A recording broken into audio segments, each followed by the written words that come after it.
la desarrollo de competencias, en fin. Claro. La ideología no sé si se puede eliminar definitivamente de la historia, entonces aunque no voy a profundizar en eso, creo que sí hay que dejarlo ahí. El programa de historia hay que verlo en el marco curricular de la reforma de la educación secundaria, ¿no? Sobre todo que esas han sido los nuevos programas. Hay que ver el tipo de perfil de egreso que quiere la Secretaría de Educación Pública. La Secretaría de Educación Pública está buscando alumnos que sean mucho más prácticos. Las competencias hablan de un saber hacer con saber. Entonces, eso es lo que busca. Entonces, ¿cómo la historia responde a ese perfil, ¿no? Y eso es lo que tratan de responder quienes hacen la historia. Los criterios que utilizan, bueno, son 3 competencias básicas que lo mencionan, que son tiempo y espacio histórico, el manejo de información histórica y la conciencia histórica. Y finalmente dividen en ámbitos políticos, sociales, culturales y económicos, ¿no? Y así van creando este programa. Sin embargo, hay una enorme contradicción, que es algo que el maestro va a enfrentar y va a tener que seleccionar los temas, ¿sí? Porque si no, como dice Julia, va a ser imposible que abarque temas tan complejos y tan grandes para un chico de 14 o 15 años. Va a ser imposible, va a tener que seleccionar. Hay una contradicción en el sentido que van contra la memoria, contra la información, contra los datos y se extienden en contenidos más que nunca. Sí, quitaron las fechas, quitaron los nombres, sí, es cierto, redujeron muchísimos aspectos, pero la cantidad de contenido sobre trabajar, por ejemplo, tasación de tributos en el siglo XVII, para un chico de 15 años, pues ten seguro que le va a parecer bastante aburrido. Primero tenemos que desarrollar bien qué es un tributo, qué es un impuesto, tenemos que desarrollar una serie de temas para poder ver eso. Y si voy a tener media hora para trabajar, porque luego tengo que pasar al siguiente tema, va a ser muy, muy complicado. Entonces ahí va a entrar mucho el criterio del profesor, ¿sí? El criterio del profesor va con esta que yo decía, la primera habilidad del profesor. ¿Cuáles son las necesidades de los alumnos? ¿Cuáles son los intereses? Si a los alumnos les encanta la economía, pues podrán profundizar sobre ese tema y dejar a algún lado algún aspecto cultural. Pero si no, profundizar sobre los aspectos culturales.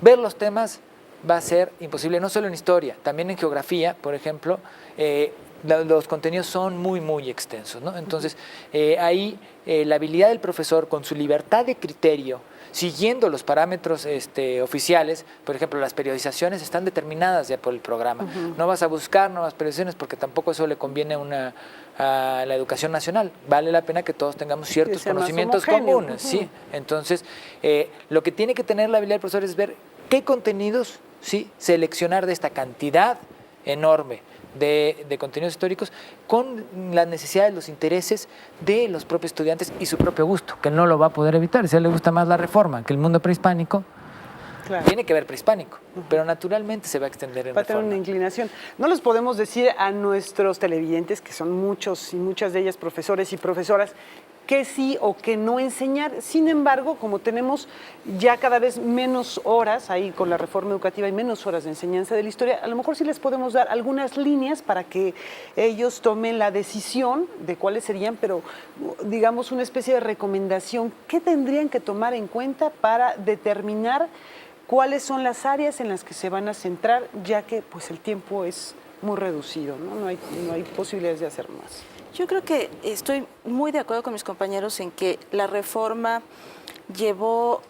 trajo un problema distinto, que ahora los programas son muy complejos en cuanto que intentaron introducir una visión historiográfica más novedosa, pero se vuelven complejos porque no es el discurso histórico al que estamos acostumbrados de manera tradicional, y por otra parte son muy extensos, aun cuando efectivamente la idea era reducir la cantidad de temas, se volvieron como muy exhaustivos. Yo creo que para que no resulte al final que nunca vemos el último bloque del programa porque ya no nos da tiempo, que suele pasar en la práctica, nos profundizamos en los primeros y el último ya, pues, en junio ya quién trabaja, cómo, con qué recursos.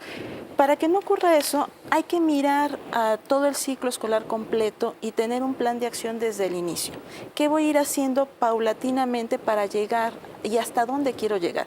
De esta manera, la selección de los contenidos que mencionaba Sebastián respecto a lo que voy a ir yo decidiendo conocimiento no va a ser azarosa, sino estaría en función de un diagnóstico inicial que hago a mis alumnos, no en el sentido de una encuesta y a ver qué saben y qué no saben, ¿no? Sino de un conocimiento profundo que ya mencionaba Sebastián, de cómo son mis alumnos, cómo aprenden, cuáles son sus estilos, qué les interesa, qué les gusta, qué nivel de comprensión han desarrollado hasta este momento, y la idea de zona de desarrollo próximo, hasta dónde puedo llegar.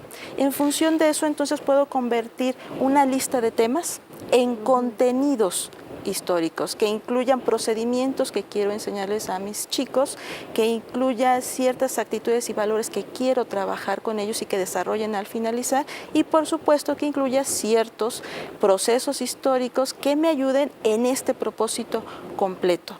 Entonces la selección ya no es hasta donde me alcanzó el tiempo, hasta donde pude ver lo que sí me gusta, lo que no me gusta. Entonces ya tiene una visión completa. Lo que decía Sebastián, que es importante conocer al grupo, porque a lo mejor ya estamos hablando de niños que estén en Tabasco, en Campeche, sabrán por historias de sus padres o de sus abuelos mucho sobre el petróleo, ¿no? Sobre la expropiación, pero eso ya lo traen como por sí mismos, de sus familias. Entonces esa área será una área que podría enriquecerse de una manera mucho más sencilla y más vivencial. Entonces, identificar cuáles son todas estas características específicas de los grupos alumnos, o sea, podría ser una cosa que podríamos rescatar de lo que preguntábamos, del cuestionamiento. Ahora, ¿cuáles serían también algunos recursos, algunas estrategias para lograr esto? Pero recursos didácticos, estrategias. Como estrategias, primero tendríamos que pensar en las estrategias de organización y sistematización. Y entonces ahí tendríamos algunas técnicas que nos permiten precisamente darle orden a la información. Ya les mencionaba hace rato algunas, ¿no? Como líneas del tiempo, mapas conceptuales. Y por otra parte, dependiendo del nivel, digamos que en qué momento de la clase estamos, en qué momento del ciclo escolar estamos, los ejercicios de simulación e imaginación, las dramatizaciones, nos llevan a un nivel de desarrollo de competencias muy amplio. Pero no podemos llegar a la primera clase, que apenas conocemos a los chicos, y decir, vamos a hacer una representación, un juicio histórico a tal personaje. Es imposible. Primero tendremos que ir desarrollando las habilidades que nos van a llevar a que esto se haga de la manera más apropiada. Pero finalmente creo que entre las estrategias que son fundamentales, y hablando de la secuenciación, las vivenciales, que nos hablan de ejercicios de simulación, imaginación, dramatizaciones, y las que sistematizan y organizan información, que tendrían que ver con mapas conceptuales, diagramas y esquemas cognitivos en general.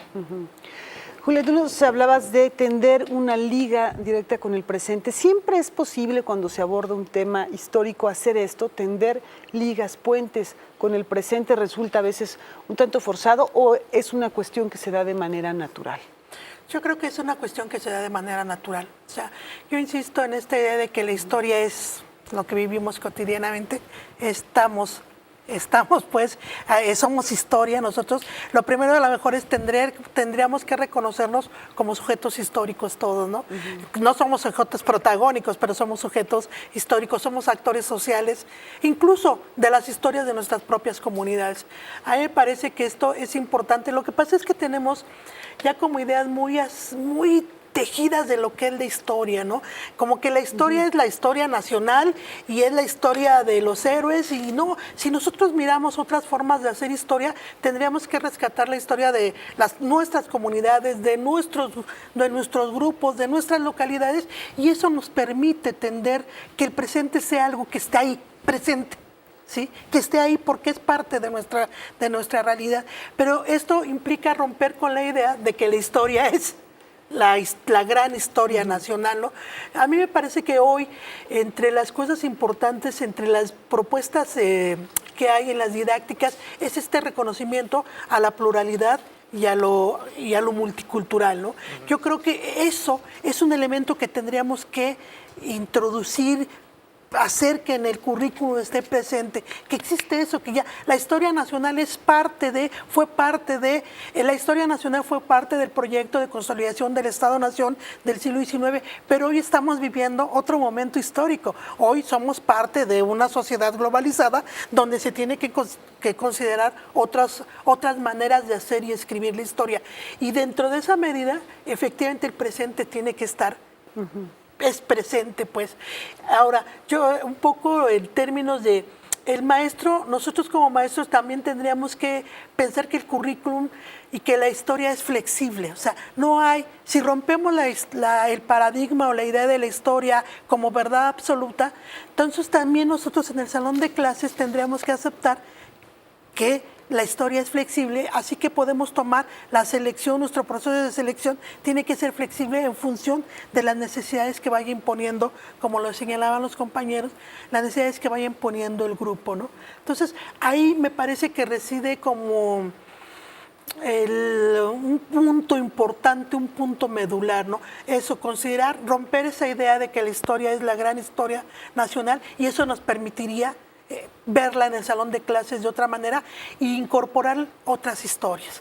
Y bueno, por otro lado, si rompemos esa historia, también estaríamos pensando en una historia flexible, ¿sí? En una historia que si bien nosotros tenemos que hacer eco a lo que marca la política oficial, dentro del salón de clases dentro de esas cuatro paredes suceden tantas cosas y hay tantas cosas innovadoras, pero que muchas veces se quedan en esos cuatro paredes.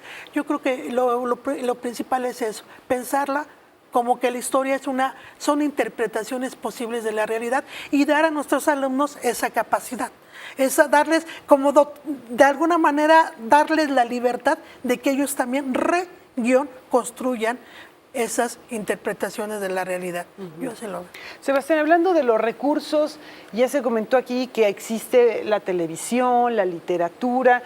¿Cuál sería la manera más apropiada de incorporar esos recursos, si es que estás de acuerdo en que así se haga, al proceso cotidiano, ¿no? A lo mejor el programa de radio, a lo mejor una película que esté de moda, en fin, ¿cómo se puede hacer eso? Porque a lo mejor es muy fácil decirlo aquí, pues hay que hacerlo, sí, pero a la hora de estar frente a los alumnos y tener que cumplir una currícula, ¿cómo se le hace? Claro, ahí lo primero que hay que definir es ¿para qué voy a utilizar determinado recurso didáctico, ¿no? Si voy a usar una línea del tiempo o voy a utilizar la televisión, un programa, o voy a utilizar la radio, ¿por qué no utilizar de repente un juego electrónico, un jueguito de computadora, ¿no? Age of Empires, que te enseña muchísimo, pues hay muchas opciones, ¿no? Pero ¿para qué los meto? Solamente para darle diversión a los chicos, pues no voy a desarrollar ningún tipo de aprendizaje significativo que valga la pena en el aula. Entonces, primero tengo que definir para qué. ¿Para qué voy a ver una película? ¿Sí? ¿Para qué voy a ver Espartaco? ¿No? Voy a analizar tanto la época histórica y también puedo analizar la interpretación que se está dando del personaje. Entonces, necesito en primera instancia un guión de análisis de películas. Si no guío la observación de los estudiantes, nunca van a poder llegar a un aprendizaje significativo. Si no, lo van a ver como si fueran al cine. Como una recreación. Como una recreación. Un divertimento, una Claro, cuestión y esto es entretenida. un trabajo de aprendizaje y tienen que tener y poner atención en ciertos aspectos. El análisis de imagen, ¿sí? Pues tengo que tener un guión, ¿no? Describir con claridad cuáles son los elementos que veo dentro de la imagen, describir las acciones y tratar de interpretar qué quiso hacer el pintor, ¿no? Por ejemplo, si no mal recuerdo, de Monet, el fusilamiento de Maximiliano, ¿no? Donde los que fusilan son soldados franceses, ¿sí? O sea, ¿qué está diciendo? Pues está diciendo que en realidad el abandono de Napoleón III hace que los propios franceses fusilen a Maximiliano, No, es una ¿no? metáfora. Sí, una metáfora. Entonces ahí te puedes ir y analizar este tipo de situaciones a partir de la... Pero ¿qué es lo que quiero? Ver las interpretaciones que hay de la historia a través de un cuadro. Algo que la historia nos está costando mucho y tenemos que innovar y tenemos que profundizar en el uso de las nuevas tecnologías, ¿no? El uso de Internet. El uso de Internet en la escuela es muy riesgoso, ¿sí? Sobre todo por la cantidad de información que hay que no es verificable. Y los chicos de primaria menos y de secundaria tampoco todavía no han desarrollado criterios de selección de contenidos, ¿no? O sea, si uno entra a Wikipedia, por ejemplo, pues, cualquiera puede cambiar un dato y puede encontrar que Nixon nació en 1550, ¿no? O en el DF, en el DF, ese era el dato que decía, Nixon nació en el DF, ¿no? Entonces dices, bueno, como que hay un error, ¿no? Ese tipo de cosas no las tienen, pero tenemos que ver, ¿no? Por ejemplo, utilizar más blogs, ¿no? Crear blogs los maestros, poder utilizar más el correo electrónico, ¿no? Para estar en comunicación con nuestros alumnos. A veces nos da miedo. ¿Por qué? Porque no somos usuarios de eso, ¿no? Eso es un problema que tenemos mucho los docentes. Si no lo usamos, nunca se nos van a ocurrir estrategias didácticas con las que podemos hacer. Entonces, hay que incluir todo esto. Literatura también, ¿no? Hoy en día que bueno, está muy vista la historia, y no solo la historia, la enseñanza del español, más en un sentido más práctico. Yo creo que hay que recuperar un poco el sentido estético de la vida también, ¿no? O sea, leer una novela nos puede enseñar perfectamente cómo era la Francia en la época de Flaubert con Madame Bovary, ¿no? O la educación, con la educación sentimental, cómo era la sociedad burguesa, sí, pero cómo se escribía. Me gusta la novela, también eso hay que desarrollarlo, y la historia puede enseñar también, no solo a leer el periódico, no solo a comprender la realidad presente, sino a tener sensibilidad estética, y eso el cine, la literatura, un buen programa de televisión nos los puede enseñar, y eso no es evaluable, no es revisable, no sé si lo emprenden, pero por eso tenemos que dejarlo al lado afuera de las aulas. Yo creo que no. Y todos estos programas, todos estos medios, por supuesto, nos pueden ayudar a eso también. Son parte de la formación como ser humano. Claro. Como ser humano. Sin lugar también, a dudas, además, algo que es importante es la recuperación también del placer, ¿no? O sea, también es un acto placentero el conocimiento y el saber de historia y el gusto por hacerlo. Yo creo que se le puede imprimir perfectamente a los alumnos utilizando las técnicas apropiadas de una manera pues muy bien dirigida, muy bien pensada y muy bien planeada. Bueno, pues tenemos algunas llamadas, bueno, más bien algunas participaciones en nuestro foro que vale la pena destacar. Nos manda saludos a todos, muchísimas gracias. Y es Candy González, desde Michoacán. Mi pregunta para los especialistas de este teleseminario: uno de los conceptos que según la currícula de historia en educación básica es el del tiempo histórico, pero hay más, como por ejemplo empatía ante agentes históricos, razonamiento relativista, explicaciones históricas y relaciones de causalidad y pensamiento crítico. En este sentido, ¿cuáles serían las estrategias didácticas más adecuadas para promover dichas competencias en nuestros alumnos? Bueno, pues ya hablamos del tiempo histórico, que nos lo explicaron nuestros panelistas, empatía ante agentes históricos, razonamiento relativista, explicaciones históricas y relaciones de causalidad y pensamiento crítico. Pues todas estas competencias en los alumnos estarán en los contenidos, la manera de llevarlos a cabo, en el proceso de aprendizaje. Hace rato señalábamos también cómo la narrativa es una forma de explicar la realidad. No la narrativa literaria, para precisar, sino la narrativa como una forma de crear estas representaciones, estas explicaciones de la realidad. La narrativa también nos posibilita tener empatía con los personajes, o sea, conocer, meternos, como dice la empatía, de alguna manera en los zapatos de los personajes, no comprender sus razones, porque bueno, uno nunca va a entender por qué Pancho Villa mandaba a matar así tan fácil, pero sí entender ese proceso revolucionario, ese proceso en el que estaba inmerso. O sea, a mí me parece que la narrativa nos da posibilidades de desarrollar las habilidades del pensamiento histórico, entre las cuales la maestra ha señalado varias veces la imaginación, la analogía, la metáfora, pero también el pensamiento lógico, ¿sí? Entonces, a mí yo he propuesto mucho que realmente mi ideal, que es que en la educación primaria se trabajara a través de narrativas, claro, diseñadas por historiadores, pero también elaboradas por pedagogos y trabajadas por los maestros, ¿no? Para que estas fueran narrativas permanentemente reconstruidas. Por otro lado, es importante aquí señalar que todas estas habilidades de la historia también desarrollan esto que no se le ha dado este estatuto de cientificidad o este estatuto a la historia. Desarrollan el pensamiento lógico. Dice Brunner, este psicólogo norteamericano, la historia puede ser tan compleja como las matemáticas, pero claro, si enseñamos historia, ¿no? Entonces, la pregunta que hace la compañera, que son, de alguna manera, Sí, ya porque las son hemos diferentes tocado, segmentos, lo ya hemos las hemos abordado. tocado en diferentes aspectos, yo nada más insistiría en, abramos la posibilidad con nuestros alumnos de que ellos también participen en su proceso educativo, como decía Sebastián, metiéndolos al internet. Y claro, nosotros maestros jugamos el papel también como de mediadores, ¿no? Estar vigilando lo que ellos están bajando de internet, porque yo como maestra no tengo que saber todo.